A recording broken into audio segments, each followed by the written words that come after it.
Shout out to G-Man Boxing.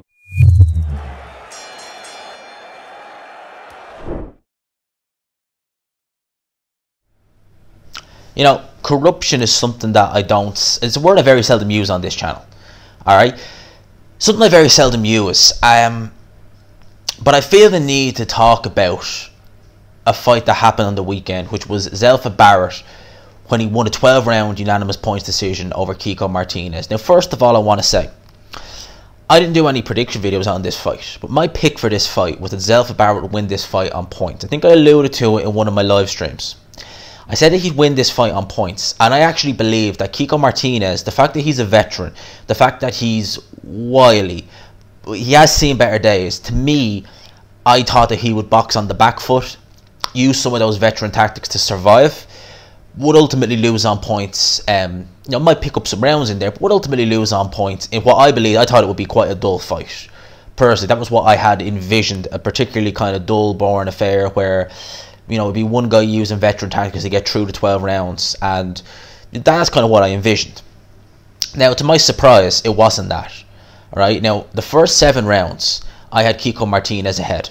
Alright, I was so impressed with what he was doing in that ring from a technical point of view, more so. I mean, like, if one of my fighters, now I don't have any fighter, I'm not managing fighters as it stands, you never know in the future, but if one of my fighters, if I ever had any, said to me, yo G, I want to get better at cutting off the ring, I want to get better at pressuring effectively, being a ring general, I would say watch Kiko Martinez against Zelfa Barrett and watch what he was doing there. He was cutting off the ring very effectively. He was making Barrett work when Barrett didn't want to work. He was making Barrett exert more energy when he didn't want to, but at the same time, Kiko Martinez wasn't exerting energy. He was doing very good in there, you know. He was able to rock Barrett a few times. Barrett's defense is definitely something you'd question. But this isn't a post-fight review. I'm just talking about some of the good things Martinez was doing in there. And he surprised me with how aggressive he was. He boxed a very good fight. This fight, I thought Kiko Martinez won the fight, right? I only got this first 7 rounds before the power in North County Dublin decided the wind was too much and it decided to shut off for a half hour. So I couldn't get it. I couldn't even get a chance to review it.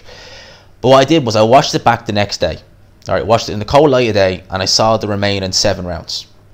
Alright, now, I thought Kiko Martinez won the fight 5-7.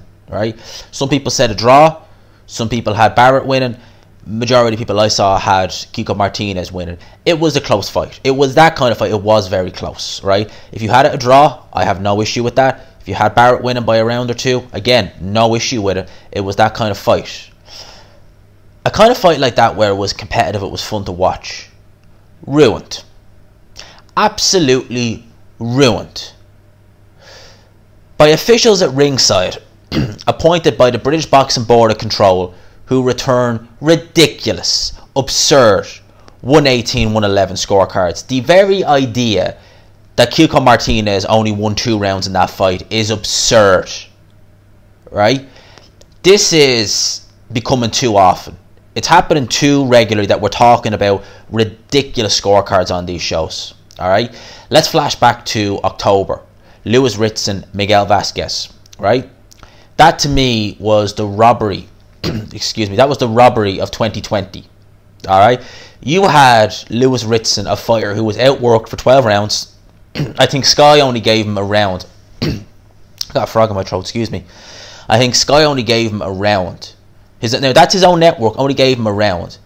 And not only does he win the fight, but one judge scored at 117, 111. He gave Miguel Vasquez 3 rounds, and that was Terry O'Connor. You know, you look at Miguel Vasquez again, when he fought O'Hara Davis, that was a sole scoring referee, which I think needs to be done away with. And I think it was Ian John Lewis who scored it. And he scored the fight to O'Hara Davis, where O'Hara Davis even acknowledged the fact that he didn't win the fight. He just got the decision where he raised Miguel Vasquez at the end. It's getting to the point now where when we see a close fight, right? When we see a close fight and we hear a wide scorecard, like Anthony Yard when he fought Lyndon Art, when we hear a wide scorecard, we know straight away that's for the house fighter. That's for the house fighter, because you know you're an away fighter. Even if you deserve, you know, to win this fight by about 3-4 rounds, are they going to give it to you by that? You might win it. If you do win it, it might be razor tight, even though it shouldn't be. But when we hear wide scorecards, we're thinking, oh, here we go again. Here we go again. Look at Callum Smith when he fought John Ryder. Okay, competitive fight. I thought John Ryder won the fight, but you tell me that the scorecards they returned, like I knew immediately after that fight we were going to get wide scorecards for Callum Smith. You heard a 170 and 111 scorecard, and again, it doesn't tell you what the, like you go on BoxRec and you look at that fight on BoxRec with the show the scorecards, and you're just going to be like, oh, that was an easy win for Callum Smith. Oh, that was an easy win for Zelfa Barrett. And it's like, no, it wasn't. They're taking away from the away fighter coming in there fighting. Like, as I said at the start of this video, right? I thought Kiko Martinez would just box on the back foot going into this fight, survive, lose on points. He would have been better off doing it. Seriously, he would have been better off just staying on the back foot and not really coming to fight. Because he came to fight, he put up a great effort. Many people felt he deserved to get the nod. It was a close fight. He gets 2 scorecards that give him 2 rounds. I mean, this is just happening too often, to the point where Eddie Hearn's even saying, how am I going to get fighters over here, you know, from Spain, you know, from other countries like that, when they come over here and even if they've lost in a competitive fight, the scorecards are going to be absolutely crazy. How do you get fighters to think, you know what, I'm going to go to the UK and, you know, I'm going to fight that guy, but you're going to fight him, but if you don't knock him out, what's the odds of you getting the decision, you know? And as well as that, the Mauricio Lara Josh Warrington fight, the scorecards for that haven't been published, right? Someone told me in the comment section of one of my videos that the scorecards were, I think, 98 and 92 in favour of Lara. I looked that up. The only place I could find it was Boxing Scene, and I know myself, Boxing Scene, it's their own scorecards, and they did have it 92 94 or 92 98 in favour of Lara, but that's their own scorecard, you know. I don't know about the official scorecards, what they haven't been released yet. I'd be very interested to see what the official scorecards, if they do release them for that fight, were going into the 9th round. I'd be very interested to see what they were. Alright, maybe they don't want it, God knows, but this is happening too often, and this is happening for several reasons, right? One reason is that we are all humans, right? Human error is a very real thing. Okay, it is, right? Everyone has made mistakes. If you've not made a mistake, you're living a boring life, and you're talking, you know what, if you say you never made a mistake, because everyone has, and that's the way it is. When someone makes a mistake, my opinion is, if it's the first time making a mistake, don't just show them that, look, this is how you learn from this mistake. Don't beat them across the head with it. Don't do anything like that. They learn. Mistakes are there for a reason. You learn, right? It's only when you start repeating that mistake you got to say, and hang on a sec. All right? So I get that. But with the British Box Board of Control and these judges with these ridiculous scorecards, it's happening too regular to be a mistake. You can't just say this is down to human error when it's happening too regularly. Okay? As well as that, if you give a dodgy scorecard, what's the repercussion? You know, there's no repercussion. You might get maybe telling off by the board. The fight might get reviewed from one of the higher up guys on the board. But in terms of the judge who's officiated it and given a ridiculous scorecard, i.e. Terry O'Connor with the Lewis Ritson scorecard, I mean, what exactly happened? You got called to the British Boxing Board of Control, I believe, to give his statement, and that was the end of it. You know, nothing more so. He's back refereeing and judging fights. No bother, like that didn't happen. All right, and we get these same judges time and time again. Same judges, same referee. One guy would referee a fight, then he'd be judging the fight. It's the same. Terry O'Connor, Victor Loughlin, Steve Gray, Ian John Lewis, Howard Foster. Is there anyone else? I think they're the main guys. They're the main guys. It's always them. They're always the guys who are refereeing and scoring these fights. And I'm sorry, human error is a very real thing, but when it's being recurrent and when it's favouring the house fighter, you see, human error can swing both ways if you're talking about judging a fight, you know.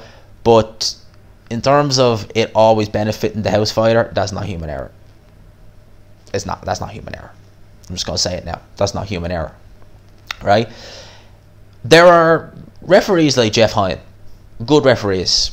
And I'm sure there are other on some of the, well, when we had small hall shows, some other good up and coming referees through them small hall shows who would do, you know, a very good job refereeing, a very good job judging, who would probably be a lot more impartial, we'll say, or probably would return a lot more fair scorecards. Problem is, they're not the ones who are getting the nods.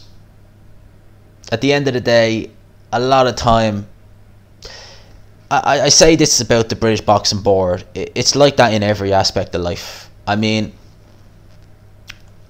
how do I word it? You've these regular judges that we have, okay? You know, your Victor Loughlin's, your Terry O'Connors, guys like that. They are guys who would just never speak out about anything. They would, you know, keep it zipped, keep it shut, and they jobs for. I think I said it to Dell in my live stream that he calls matchroom jobs for the boys. We both do.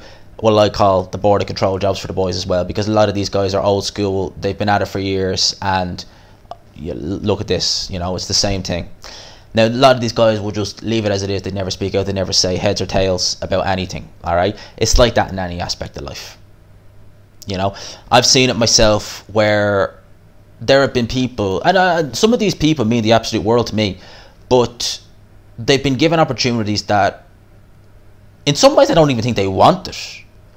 But they've been given opportunities that, in some ways, and I say opportunities, they've been given things that I don't even think they actually necessarily want it, and that I'm sure other people would have definitely, you know, taken with both hands. Not because they were necessarily the best in their field, not because they were the most qualified, but just because they were the ones who would just adhere, you know, to certain things. They wouldn't ask questions, and other people, and I've seen it happen to more than one person, like more than one person getting, you know, in, you know, certain instances in life, getting, you know, the short end of the stick, not because they were bad at anything or in any aspect, but just because, you know, you're asking too many questions. You know, you're not making life easy for kind of someone up high. Then, you know, I'll give it to someone else. That's the way it is in a lot of aspects of life. Unfortunately, it's that way. Should it be that way? No. But at the end of the day, that's the way things are, unfortunately, with certain things. That is what that is. And that's the way it is with the British Boxing Board of Control, unfortunately. Whether they change or not, I do not know. At the end of the day, like, you got people like Terry O'Connor who are in their late 60s, maybe even their early 70s. How much longer would these be judging? I don't know. But something needs to change. Because as I said earlier on, maybe I'm going on a bit here, but as I said earlier on, we are getting these ridiculous scorecards which are taken away from the fighter. They're taken away from the fight. And at the end of the day, Lewis Ritz and Zelfa Barrett, they're going to get grief now. They're going to get grief now over something that wasn't even their fault. Whether you think they won the fight or not, that's irrelevant. So Lewis Ritson got grief after his win over Vasquez. He wasn't the one who scored the fight 171. It's not his fault. You know? So, and I'm not saying anyone like who's watching my video would have done that, but you know the way people are, you know, oh, you didn't win that fight, you know, you this, you that. It's like, mate, it's not his fault. It's not his fault. He wasn't the one who scored the fight. It's not his fault. So, you know, this is just, is this a rant? Maybe it is. Maybe it is a bit of a rant, but yeah, that's just my thoughts on it. You know, I think that me as a YouTuber and other YouTubers as well need to do videos on this, because I do think that, well, they're a minority, but I do think our voices do get out there. They do get heard. And I think the more we talk about these certain subjects, the more we actually touch on, you know, what is clearly silly. You know, when we talk about bad scorecards, we talk about poor officiating, when we talk about blatantly biased commentary, you know, when we talk about, you know, like someone like Tony Bellew, who was shouting, you know, support at ringside for Derek Chisora, we're the ones who are, you know, saying that, you know, because we can. And we've seen that in some cases, you know, we've seen Adam Smith, Matthew Macklin address it, we've seen Tony Bellew address the comments, you know, so I think that our voices do get out, you know, as small as they may be, they do get out there. That's why I feel like I need to talk about this.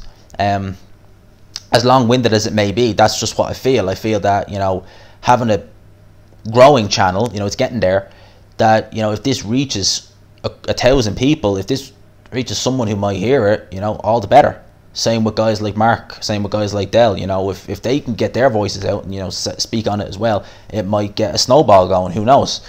So, you know, that's my thoughts on this. Let me know in the comment section below what you thought of the fight, how did you score it, because as I said, I'm not going to do a post-fight review over something that I've not watched.